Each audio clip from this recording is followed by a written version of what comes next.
Hi friends, welcome to 12 maths. நம்ம இந்த video பார்க்க போகிறோம் அப்படின்னா எல்லாருக்குமே தெரிஞ்சிருக்கும் 2025 குரூப் 4 நோட்டிஃபிகேஷன் வந்தாச்சு.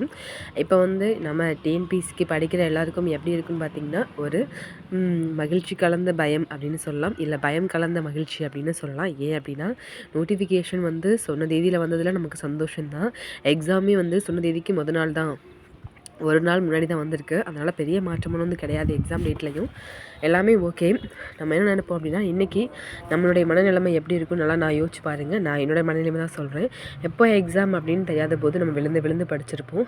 இன்னும் 2 மாதத்தில் எக்ஸாம் இருக்குது அப்படின்னு நமக்கு தெரிய வரும்போது நம்மளுடைய மனநிலைமை எப்படி இருக்குன்னா, இனிமேல் படித்து நம்ம பாஸ் பண்ணிட முடியுமா, இதுவும் இன்னும் நாள் ஆக ஆக படிக்கிறது நேரமும் குறைஞ்சிரும், படிக்கிறதுக்கான ஆர்வமும் குறைஞ்சிரும். இதுக்கப்புறம் படித்து நம்மளால் பாஸ் பண்ணிட முடியுமா அப்படிங்கிற எண்ணம் நிறைய பேருக்கு வரும்.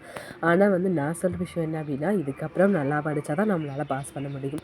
அது மட்டும் இல்லை, இன்னொரு விஷயம் இன்னும் கொஞ்சம் கவலையான விஷயம்தான். ஏன்னா நம்மளோட வேக்கன்சி 3000 ப்ளஸ் தான் நமக்கு கொடுத்துருக்காங்க. ஏன்னா இந்த வேக்கன்சி டைப்பிஸ்ட் அந்த போஸ்டிங்கோடு சேர்த்து தான் நம்மக்கிட்ட கிட்டத்தட்ட 3000 சம்திங் வேக்கன்சி சொல்லியிருக்காங்க.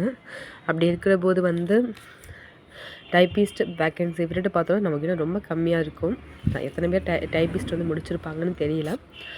அப்போது கொஞ்சம் கவலையாக தான் இருக்கும். ஓகே, அதுக்கப்புறமும் இன்னும் கொஞ்சம் வேக்கன்சி இன்க்ரீஸ் ஆகிறதுக்கு கண்டிப்பாக வாய்ப்பு இருக்குது. எப்போதுமே ஓரளவுக்கு வேக்கன்சி கொடுத்துட்டு மறுபடியும் வேக்கன்சி இன்க்ரீஸ் பண்ணுவாங்க.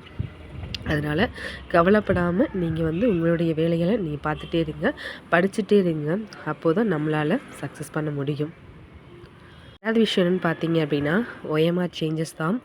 நமக்கு எல்லாருக்குமே தெரியும் OMR நமக்கு சேஞ்ச் பண்ணியிருக்காங்க. இது இன்னமும் நமக்கு ஒரு ப்ளஸ் பாயிண்ட் தான். ஓகேங்களா?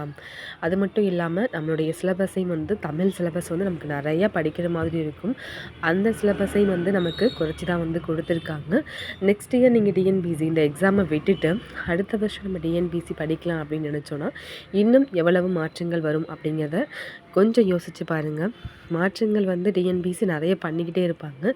எப்படியாவது இந்த வருஷம் படித்து வேலைக்கு போயிடணும் அப்படிங்கிற மைண்ட் செட்டில் படிங்க. என்ன கொஞ்சம் கட் ஆஃப் அதிகமாக வரும், நல்லா படித்து நல்ல மார்க் வாங்கணுங்கிறதுல குறிக்கோளாக இருங்க. இந்த வீடியோ உங்களுக்கு பிடிச்சிருந்துச்சுன்னா லைக், ஷேர், சப்ஸ்கிரைப் பண்ணுங்கள்.